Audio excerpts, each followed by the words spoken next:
And so there is Jesus at Lazarus' tomb. Jesus who knew the prophecy of Isaiah. Jesus who already had an inkling of what might be revealed in the book of Revelation that we have for us. Jesus who knew that he was going to call Lazarus out of the tomb. Jesus who knew that he would be crucified and yet raised from the dead. Jesus had all of this information at his disposal. And so do we. We have all of that information right in front of us.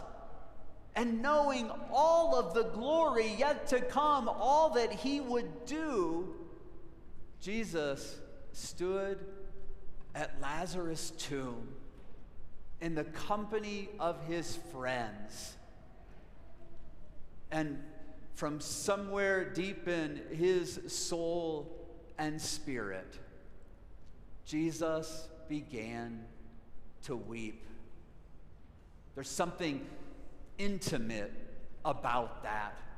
Something that lets us know it calls forth in us emotions that we can't produce on our own.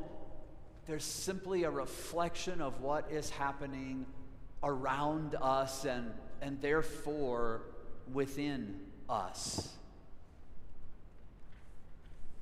And as we look at that and we wonder where God is in the midst of all of that, this is the perfect reminder that that's exactly where Jesus is.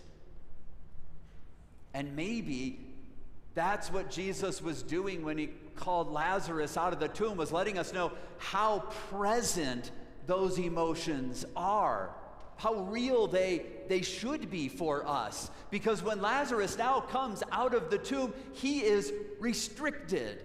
And there are times when it feels like in our lives we are restricted. We're not supposed to show all of the emotions that we show.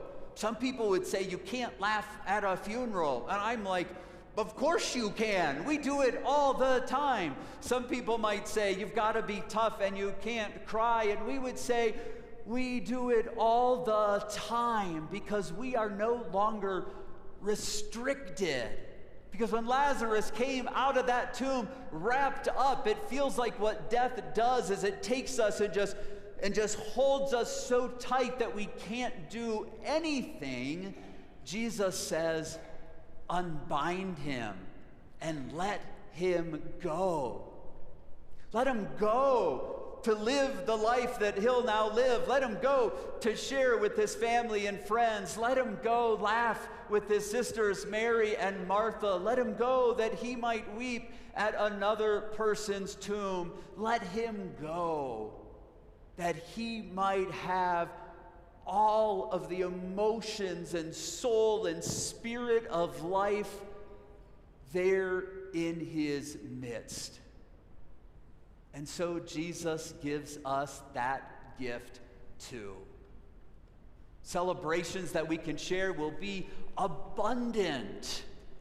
Laughter that we share will escape our mouth and guffaws that make other people laugh.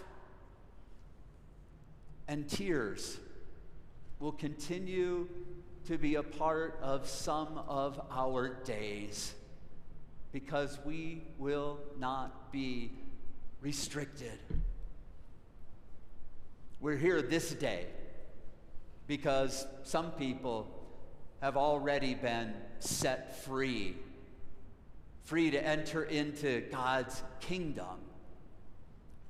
We are also set free to live the life that God has in store for us. Live all of it, including the tears.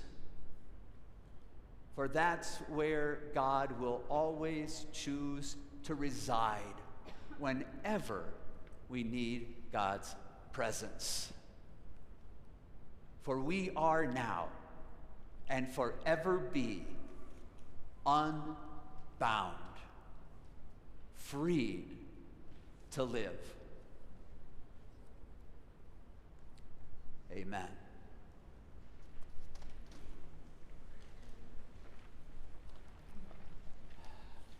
I invite you to join in singing our hymn of the day. You'll find it on page 6 in your worship bulletin, or the words will appear on the screen. We'll sing verses 1 and 3 of Behold the Host, Arrayed in White. I invite you to stand.